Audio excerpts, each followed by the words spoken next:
Ассалому алейкум дӯстон, хуш омадед ба шабакаи мо. Инак дӯстон, чанд дақиқа пеш дар муҳорибаи асосии турнири UFC 302 Ислам Махачев дар панҷум раунд Дастин Порьеро бо тариқи усул шикаст дода камарбанди худро бори сеюм ҳимоя кард ва ғалабаҳои пайдарҳами худро 14 то кард ва бояд қайд кард ки муҳорибаи онҳо муҳорибаи хеле дурахшон ва хунин шуд. Муҳорибаи пурраро дар телеграм канали мо Паҳлавон ТЖ тамошо карда метавонед. Ссилкаи телеграм дар описанияи ҳамин навор. Ҳозир бошад суханҳои Ислам ва Дастин баъди муҳориба.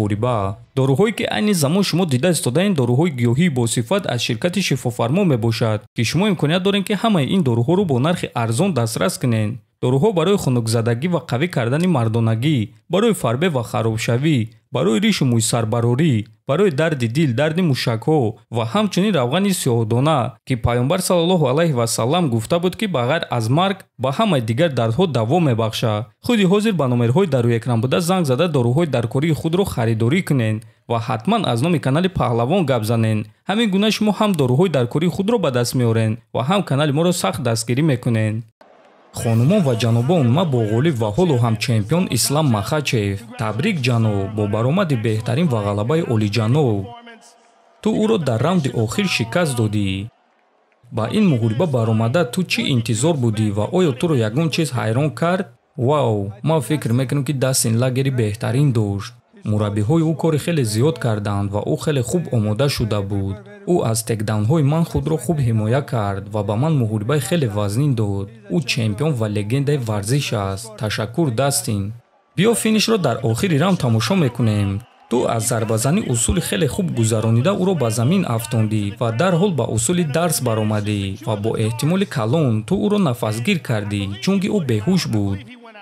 бале, ин яке аз усулҳои дӯстдоштаи ман аст ва фарқ надорад ки ман хаста шудагим ё ин ки ягон чизи дигар, ман ҳамавақт ин усулро гузаронида метавонам.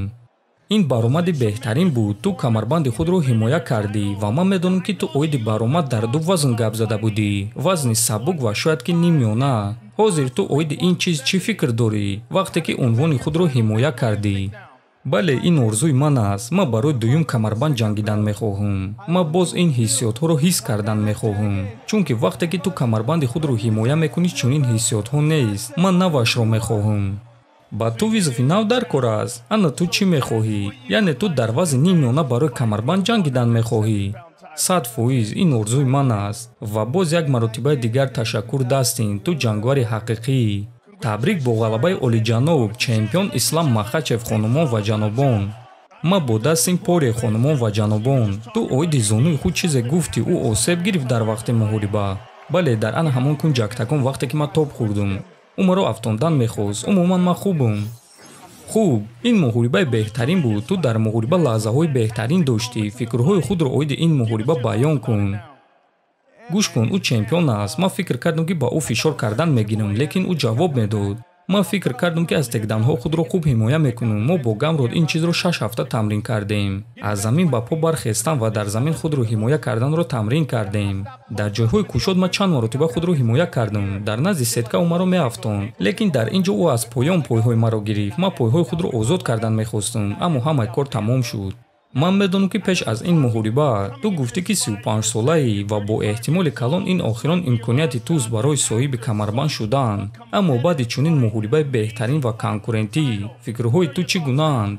ман медонам ки бо беҳтаринҳо дар ҷаҳон конкурент шуда метавонам, лекин агар ки ман идома диҳам, пас барои чӣ ман бояд ки ҷангам? агар танҳо барои муҳориба, пас ман ин корро 50 маротиба кардагиам. барои ҳамин намедонам. ман духтарча дорам ки ӯро дӯст медорам.